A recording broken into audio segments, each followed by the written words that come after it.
Hay muchas formas de percibir la realidad.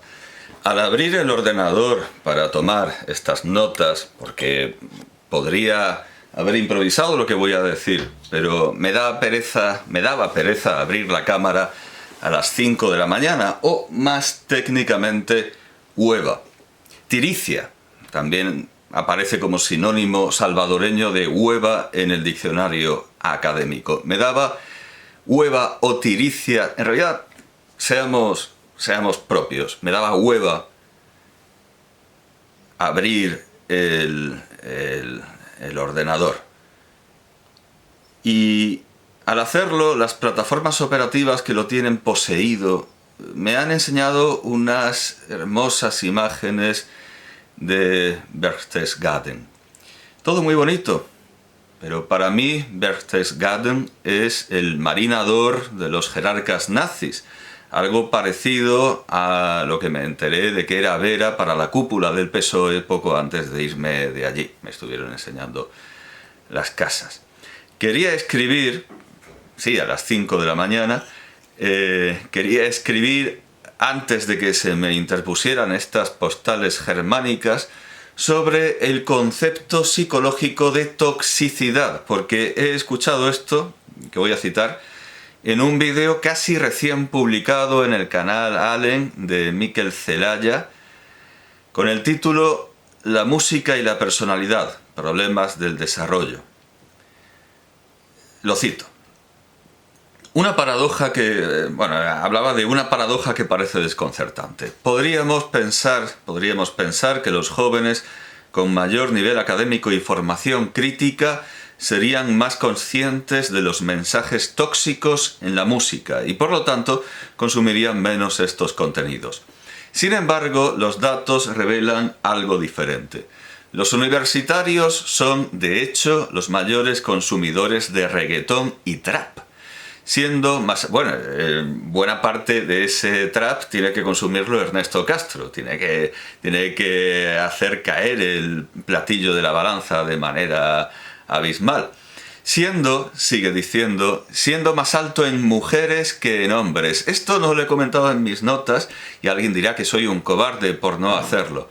¿Por qué las mujeres consumen más reggaetón y además lo hacen políticas, periodistas, personalidades que quieren pasar por feministas y luego reconocen que les gusta, y con estas palabras, que les gusta perrear? Bueno, pues por las mismas razones por las que Susana Díaz, a la que en otra disertación confundí con Yolanda Díaz, Susana Díaz, ese cadáver político que no está pasando hambre desde luego, creo que está de eurodiputada o de algo incluso mejor pagado. Susana Díaz, en una entrevista a un diario, decía, cuando era aún una de esas sindicalistas estudiantiles que van convocando a ese imposible, a ese basilisco, a esa quimera que es la huelga estudiantil, contra la que, por cierto, ha hablado y muy bien Ernesto Castro, aunque quizá no con las mismas razones, o sí, quizá con la misma razón que la que yo daría. Es imposible la huelga estudiantil porque los estudiantes no trabajan. Entonces, y no solo no trabajan, sino que no producen. Y los únicos perjudicados son ellos mismos. No tiene ningún sentido la huelga estudiantil más que hacer prosperar a estas políticas y políticos. Sobre todo hay políticas en los sindicatos estudiantiles, Leire Pajín, todas estas pequeñas Greta Thunberg que luego acaban con un escaño, sea donde sea, sea en Madrid, sea en Andalucía, sea en... Bien, pues Susana Díaz decía que ella hacía botellón, o creo que decía botellona, que es... En Cádiz se dice botellona, por una... lo recuerdo por una chirigota que la usaba. Botellona. Creo que... en Sevilla no sé muy... En mi región de Andalucía se dice botellón, no botellona. Bueno, pues escuchan trap pues por la misma razón, y adelanto mi razonamiento y mi exposición, por la misma razón que escuchan trap y perrean, pues porque tienen la cabeza, como decía un amigo, más... me decía, tengo la nevera vida estudiantil, tengo la nevera más vacía que la biblioteca de Bustamante. Pues eso, porque tienen De esto hace ya, claro, porque Bustamante ya no vale como ejemplo, porque aunque por cierto voy a hablar de Operación Triunfo, esto ya no forma parte del acervo común, creo, que ya no se pueden hacer chistes sobre algo que no se comparte, que no es cultura popular ya. Es casi alta cultura porque la gente se ha olvidado. O quizá no, porque tampoco sigo la cultura popular. Bueno, el caso es que... Por eso, porque... es adelantar lo que voy a decir, pero porque tienen la cabeza vacía y porque hacen lo que está de moda y porque en realidad tanto las causas que defienden como la manera en la que se divierten no dependen de ellos, de ellas en este caso, son completamente heterónomas, son dadas por otros, ellos simplemente siguen el camino obedientemente para, en el caso de lo laboral, pues acabar en un escaño. En el caso de la diversión, pues para acabar en el Catrio, para acabar, yo qué sé, lo que prefieran. Lo que más les guste, ¿no? Tú puedes ser lo que quieras, como Barbie y como Ralphie, ¿verdad? El hijo del jefe Big. Todo es como tú quieres que sea. Bueno, pues esa es mi primera explicación de por qué hay...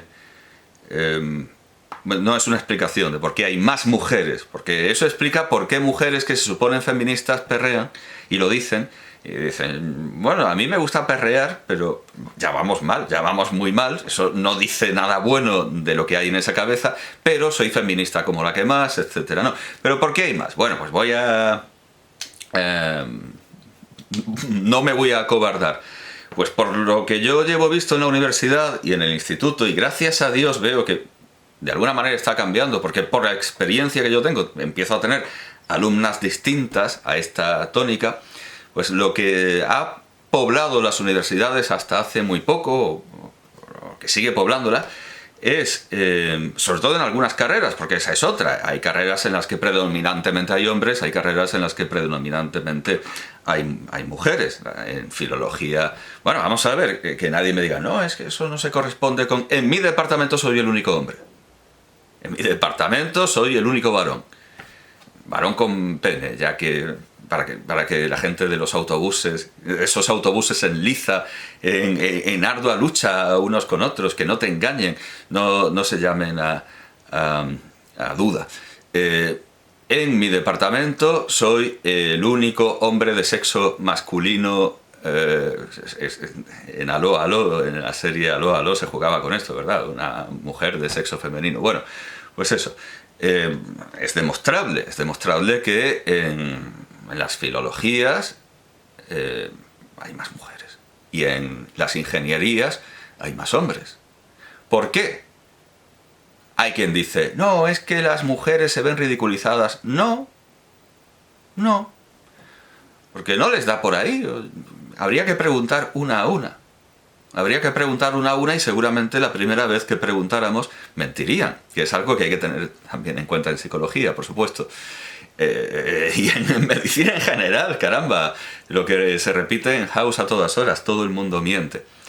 Bueno, lo que yo he visto en la universidad es un tipo de estudiante que saca muy buenas notas, una estudiante que saca muy buenas notas, eso es muy frecuente, y en buena medida saca excelentes notas porque es completamente acrítica. Llevo ya 8 minutos, el sensor está sesteando. Voy a decirlo con una terminología que no sea innecesariamente laberíntica ni dedálica. Es una chupapollas intelectual. A veces se da el caso de que lo es en otro sentido, pero vamos a ver, el tipo de la... no sé hasta qué punto en inglés, porque claro, me sale el verbo... me sale el verbo... claro, sí. Engulle, eso es. Estaba pensando en inglés, pero en español existe la misma sonoridad. Sí, engulle todo lo que le dan de manera acrítica. Lo repite en el examen. Luego va al profesor a asistirle técnicamente en sus trabajos, le busca bibliografía, cosas completamente mecánicas, con lo cual saca matrículas de honor. Esto lo he visto muy frecuentemente. Y algunas mujeres brillantes que se salen de esta tónica y realmente son creativas, inteligentes, agudas, que verdaderamente van a hacer algo por la humanidad y no van a seguir las sendas adocenadas del resto de machacas y obreretes de las letras, en mi caso, que es mi especialidad. Bueno, pues estas mujeres ya geniales y no mediocres, porque se puede sacar la más alta nota siendo mediocre, me dan la razón y ven lo mismo, y ven una cantidad exacerbada de estudiantes, mujeres de sexo femenino, a las que se le presupone tener vagina con estas características.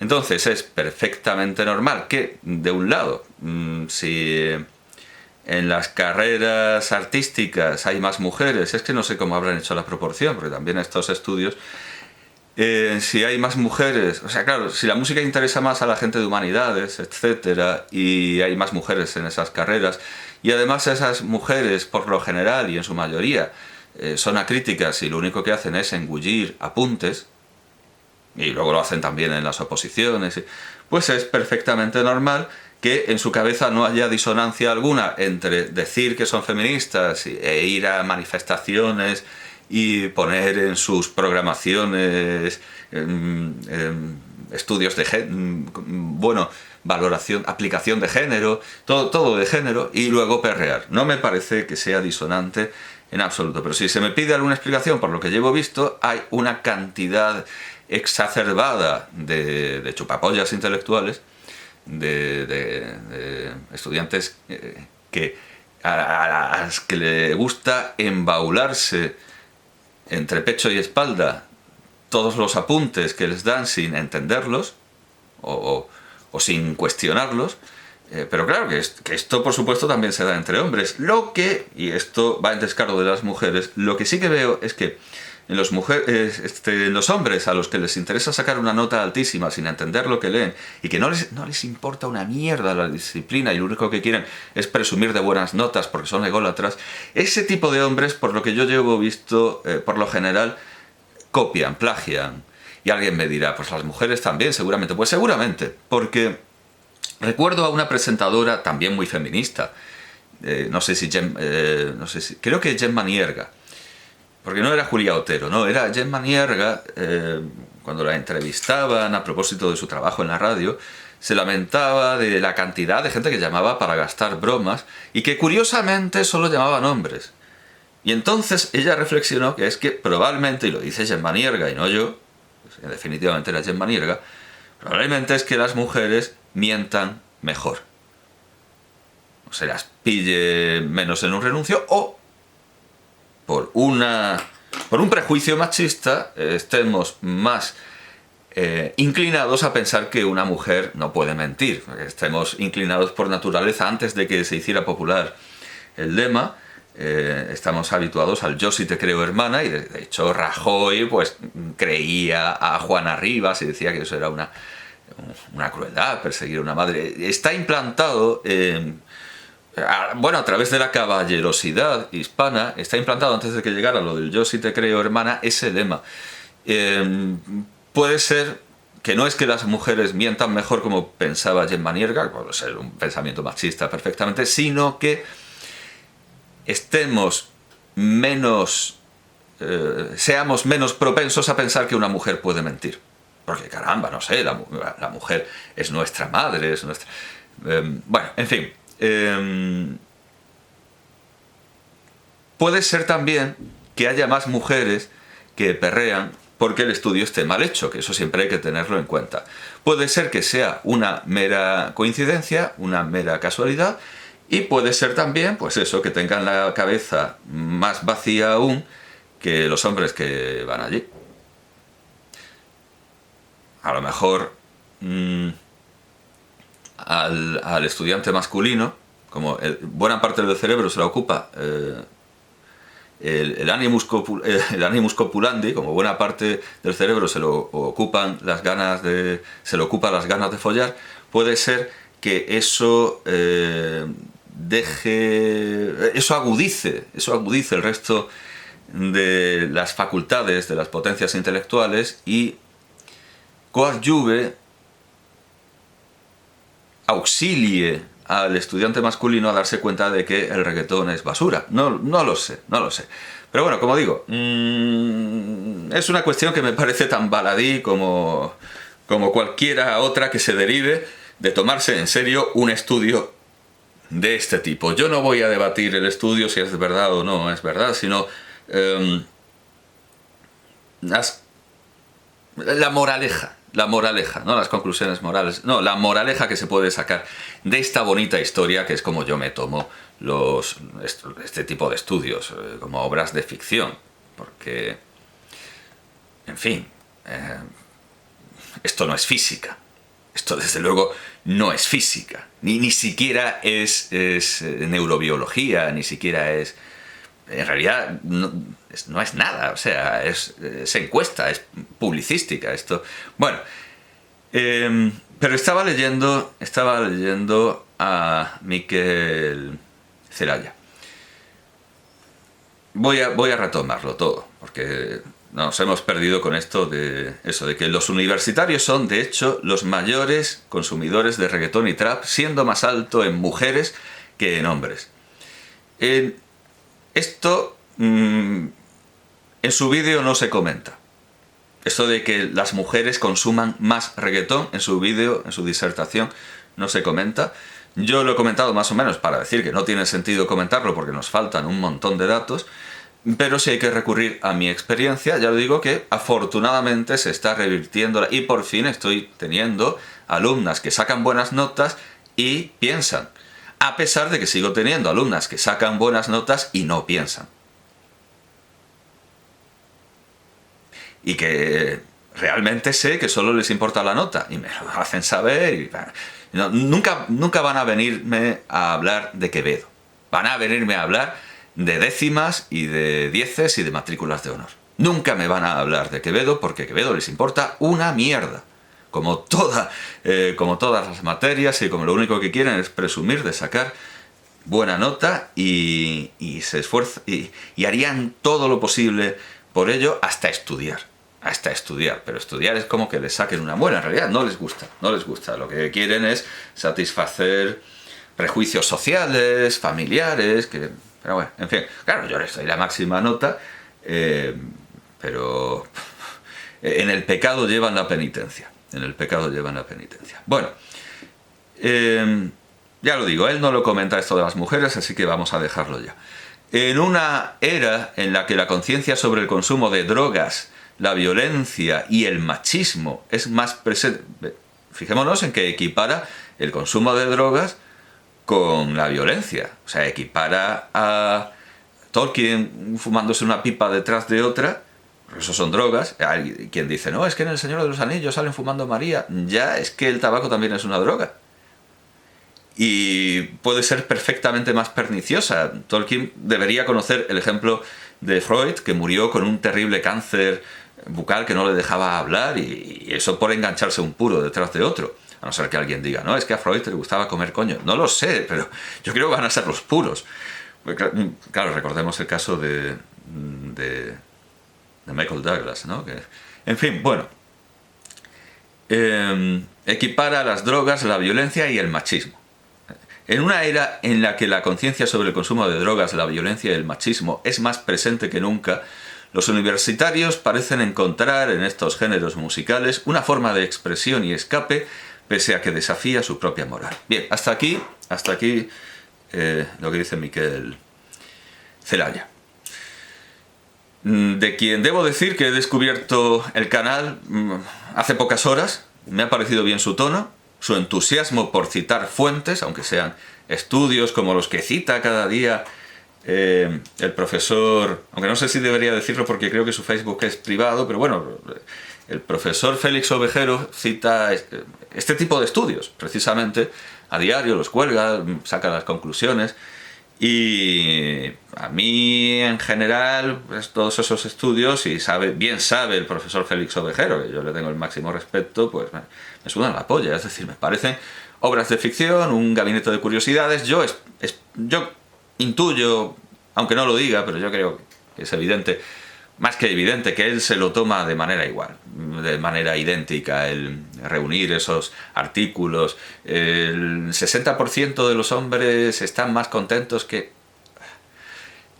Eso que suena a la nefasta democracia. Yo creo que, aunque él me parece que es un demócrata, como ya he dicho, en el pecado lleva la penitencia. Como él es un demócrata, pues no voy a... Pero a mí todos estos estudios de encuestas, a mí me parecen democracia. Y la democracia no funciona. Es cierto que funciona mejor que... Es lo típico, ¿no? Es el peor, es el mejor de los peores. Bueno, no lo sé. El caso es que yo no concedo ningún valor a estos artículos. Además, salen como churros. Un estudio dice, me suda la polla lo que diga el estudio, como si lo dice la vecina, o sea, ¿no? Bueno, pero respeto la bibliografía, el no inventarse cosas. Sí, vale, no inventarse cosas es algo respetable. Yo digo una burrada, pero no la he dicho yo, la dice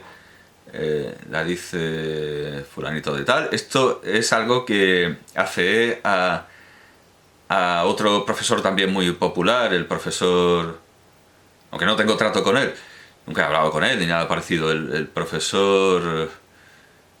El profesor de economía gallego, que dice que todo se puede resumir en ahorro y trabajo duro, aunque él dice duro. Bueno, todo el mundo sabe quién es. El caso es que comenté hace poco un vídeo suyo en el que decía que las matemáticas eran un invento del Estado para acabar con la autoridad de los padres, que no podían resolver los problemas, quedaban en ridículo delante de los hijos y entonces el Estado ocupaba el espacio de todo. Eso es una gilipollez, pero no es suya. Él la citaba, él dice, esto viene de un estudio, viene de un libro, y en ese caso la verdad es que no sé qué es peor, si decir gilipolleces por uno mismo o ser una persona muy erudita que cita gilipolleces ajenas y parece que se la cree, parece que se las cree. Yo creo que conocer gilipolleces ajenas sirve para criticarlas, no para asumirlas. Bueno, como digo, además, este orador, Miquel Zelaya, es inmensamente más joven y más disculpable en muchas cosas que el profesor. Yo creo que si pongo ahorro y trabajo duro me va a salir ahorro y trabajo. Estoy en... Sí, y además me autocompleta, ahorro y trabajo duro. Salen, sí, vídeos suyos. Bastos, Miguel Anxo Bastos, eso es, Miguel Anxo Bastos. Vale, de acuerdo, perdón por el lapsus. Bueno, que es mucho más joven y dice menos pavadas, así que es bastante... O sea, hay una razón, hay una proporción, lo que los ignorantes llamarían un ratio en masculino, por lo menos al hacerlo femenino, bastante a su favor. Bueno, como digo, cita fuentes y tiene también y esto sí que es completamente loable, laudabilísimo, tiene entusiasmo por autocorregirse y tiene su fe de ratas, eso lo respeto al máximo. Así que lo he seguido. Pero me ha chirriado enormemente, y se lo he dicho, el uso de la palabra, en este pasaje que he citado, el uso de la palabra tóxico. O, más bien se lo he dicho en la medida en la que YouTube me lo ha permitido, porque me ha censurado dos formulaciones distintas de mi comentario, sin duda alguna, por considerarlo tóxico. Él ha podido responder a mis conatos que la RAE, estas son sus palabras, o sea, la Real Academia Española, la RAE define tóxico como que tiene una influencia nociva o perniciosa sobre alguien. Por lo tanto, según mi argumentación, no veo que esté mal empleada la palabra. Igualmente respeto si tú consideras que no es nocivo. Bien, hasta aquí su respuesta, pero es una respuesta naturalmente incompleta porque no ha leído lo que yo quería transmitirle, lo que yo quería decirle, porque YouTube me lo ha censurado dos veces, una porque contenía un enlace y la primera porque estoy convencido al máximo, no puedo estar más convencido, ha creído que decía cosas negativas y que violaba específicamente que violaba sus normas de no animalizar. Y ahora se verá en el texto dónde encaja esto y que efectivamente una máquina... Nadie debería ser censor, pero menos que nadie una máquina. Bien, bueno, recompongámonos. La Real Academia Española puede ser una autoridad para conceptos como hueva o tiricia, pero la palabra tóxico, que es la que él ha usado, y no ponzoñoso, mefítico o deletéreo, no es nada inocente en psicología y lleva una carga teórica implícita. El mundo hispano empezó a conocer esta carga teórica con el libro, a mi parecer terrible, Gente tóxica, de Bernardo Stamateas, de 2010, que resucitaba lo que en realidad nunca ha estado muerto: el ver a seres humanos como enfermedades, plagas, parásitos o alimañas. Y esta es la razón por la que YouTube me censuró. El que le hablara del libro de Stamateas. A lo mejor Stamateas goza de una especial protección y no se puede criticar en comentarios. Las inteligencias artificiales lo aman. Lo que me recuerda, por cierto, otro bestseller estúpido, ese de la inteligencia emocional de Goleman, que he llegado a escuchar citado en clases de filosofía. Bueno, en fin, eso de la inteligencia emocional. Hay muchas inteligencias, sí, ya, seguro. Bueno, a ver, sí, claro, hay... No hay diferentes inteligencias. Lo que hay es diferentes objetos de la inteligencia. Y unos individuos están más habituados a interligar imágenes, otros están más habituados a interligar. Pero en realidad, todo el mundo es listo para lo que quiere. Nadie es tan tonto que no sea listo para lo que quiere. La gente más tonta que hay en la universidad consigue su plaza, porque la usa para lo que le interesa. No es porque esté dotada de... Más... Yo creo que puede mucho más la intención, la voluntad y la moral que una predisposición genética a determinadas...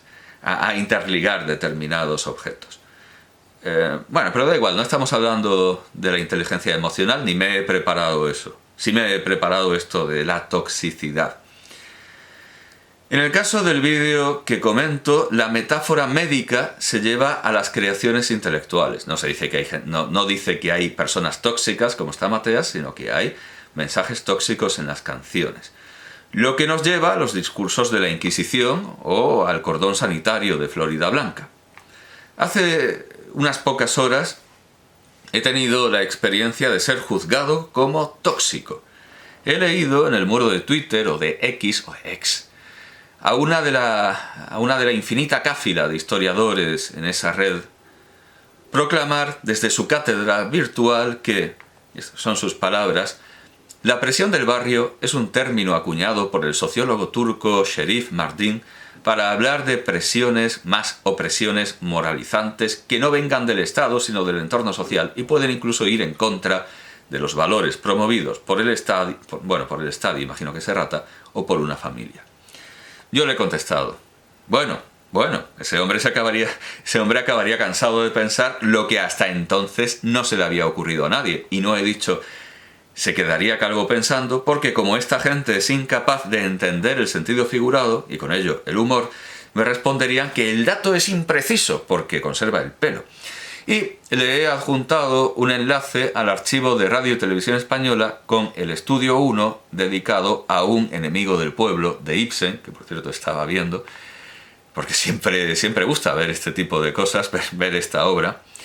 Y vamos, con esto quiero decir que he sido asertivo. ¿Qué es eso de ser asertivo? Lo descubrí también en Vera, como las casas de los jerarcas socialistas. El director y la jefa de estudios y alguna autoridad sobrevenida más me estaba echando la bronca porque ellos la habían pringado y habían perdido algún papel que por lo visto era importante. Me estaban intentando echar la culpa de lo que yo me libraba con mi habilidad dialéctica, que, por supuesto, era superior a la de todos ellos. Y cuando vieron que aquello no cuajaba, me acusaron de ser negativo y de no ser asertivo. Es decir, lo aclararon sobreentendiendo que yo no conocería el término, como efectivamente era así, de ofrecer solo críticas y no soluciones. Eso es no ser asertivo. Ser asertivo es, en resumen,